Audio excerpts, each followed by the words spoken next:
Bismillahirrahmanirrahim. Assalamualaikum warahmatullahi wabarakatuh. Perkenalkan, nama saya Nelda Afrita dengan NIM C1C0191065 dari Prodi Akuntansi Fakultas Ekonomi dan Bisnis dari kelas R13. Baik, pada kesempatan kali ini saya akan menjelaskan tentang analisis tren dengan mata kuliah penganggaran dosen pengampu Bapak Wirmi Eka Putra, SE MSI. Untuk yang pertama, saya akan menjelaskan tentang pengertian analisis tren. Analisis tren atau tendensi posisi merupakan teknik analisis untuk mengetahui tendensi keadaan keuangan, apakah menunjukkan perubahan, naik, atau mengalami penurunan. Pengertian menurut para ahli. Ada beberapa pendapat tentang analisis tren. Yang pertama, menurut S. Munawir pada tahun 2007 menjelaskan analisis tren atau tendensi, posisi, dan kemajuan keuangan perusahaan yang dinyatakan dalam prosentase adalah suatu metode atau teknik analisa untuk mengetahui tendensi daripada keadaan keuangannya.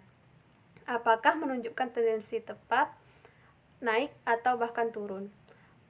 Selanjutnya, menurut Dwi Prastowo dan Rifka Julianti pada tahun 2005 mendefinisikan suatu analisa yang dilakukan dengan menggunakan data-data masa lalu perusahaan untuk tujuan komparasi dengan melihat kecenderungan angka-angka rasio tertentu.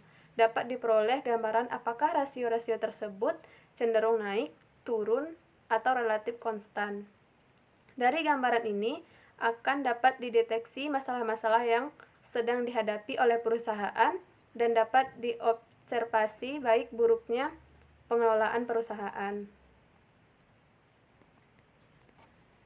Jadi, dari pengertian di atas dapat kita simpulkan bahwa analisis tren atau tendensi merupakan analisis laporan keuangan yang biasanya dinyatakan dalam presentasi tertentu. Analisis ini dilakukan dari periode ke periode sehingga akan terlihat apakah perusahaan mengalami perubahan, yaitu naik, turun, ataupun menetap, serta seberapa besar perubahan tersebut yang dihitung dalam persentase. Selanjutnya, apa perbedaan teknik analisa tren dengan teknik analisa perbandingan? Perbedaannya terletak pada tahun perbandingan yang digunakan. Analisis perbandingan menggunakan tahun sebelumnya sebagai tahun perbandingan, sedangkan analisis tren menggunakan tahun dasar sebagai tahun perbandingan. Salah satu teknik dalam menganalisis laporan keuangan suatu perusahaan adalah dengan menggunakan metode trend analysis.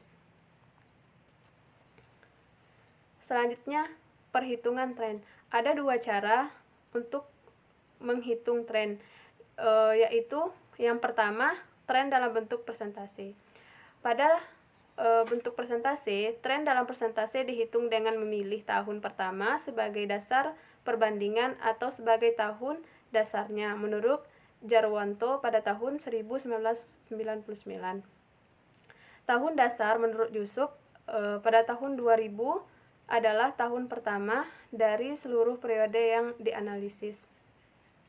Tren dalam bentuk indeks. Di samping dalam bentuk persentase, juga dapat dilakukan perhitungan kecenderungan dalam bentuk indeks menurut Yusuf. Pada tahun 2000, pada prinsipnya adalah sama kecuali tidak dikali dengan 100%. Tahun dasar ditetapkan sebagai angka 1. Data tahun lainnya dibandingkan dengan data tahun dasar. Menurut S. Munawir pada tahun 2007, ada beberapa langkah untuk melakukan analisis tren ini adalah sebagai berikut. Yang pertama, menentukan tahun dasar. Biasanya data atau laporan keuangan dari tahun yang paling awal dalam deretan laporan keuangan yang dianalisa tersebut dianggap sebagai tahun dasar. Yang kedua, tiap-tiap pos yang terdapat dalam laporan keuangan yang dipilih sebagai tahun dasar diberi angka indeks 100. Dan yang ketiga, menghitung angka indeks tahun-tahun lainnya dengan menggunakan angka pos laporan keuangan tahun dasar sebagai penyebut.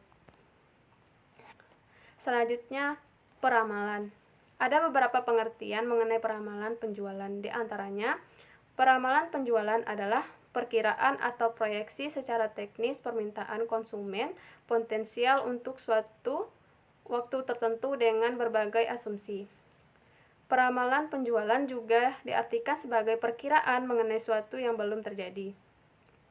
Peramalan penjualan adalah budget yang berisi taksiran-taksiran tentang kegiatan-kegiatan perusahaan dalam jangka waktu tertentu yang akan datang, serta berisi taksiran-taksiran tentang keadaan atau posisi finansial perusahaan pada suatu saat yang akan datang. Selanjutnya, teknik dari peramalan. Seperti yang telah dijelaskan sebelumnya, ada beberapa teknik dalam peramalan. Yang pertama yaitu analisis tren. Dari uraian sebelumnya telah dijelaskan tentang analisis tren. Analisis tren yaitu tren kerap disebut sekular tren, yang berarti rata-rata perubahan dalam jangka panjang dan cenderung menuju ke satu arah, meningkat positif atau menurun negatif. Nah, untuk teknik yang selanjutnya yaitu adalah teknik analisis regresi korelasi. Nah, pada teknik ini, korelasi adalah hubungan antara satu variabel dengan variabel lainnya. Analisis korelasi digunakan untuk menggali hubungan sebab akibat antara beberapa variabel. Baik, sekian penjelasan dari saya tentang analisis tren. Kurang dan lebih saya mohon maaf. Saya ucapkan wassalamualaikum warahmatullahi wabarakatuh.